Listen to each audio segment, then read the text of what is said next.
ഇന്ന് നമുക്ക് നാലമ്പലം ദർശനമായാലോ. അപ്പൊ അതെ ഞങ്ങൾ നാലമ്പലത്തിലെ ഫസ്റ്റത്തെ അമ്പലത്തിലേക്ക് കയറാൻ പോവാണ്. ശ്രീരാമന്റെ അമ്പലത്തേക്ക് ക്യൂ നിക്കട്ടാ.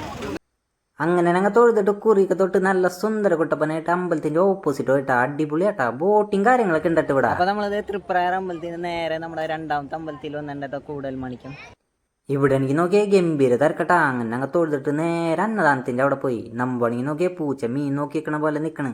ആ തിരക്കണ്ട് ഞങ്ങളുടെ വശം പോയിട്ടാ. ഞങ്ങൾ നേരെ മൂഴിക്കുളത്ത് വെച്ച് പിടിച്ചു. അടിപൊളി റോഡാട്ടാ. രണ്ടാമത്തെ അമ്പലം കഴിഞ്ഞ് ഞങ്ങൾ മൂന്നാമത്തെ അമ്പലത്തിൽ എത്തി മൂഴിക്കുളത്ത്.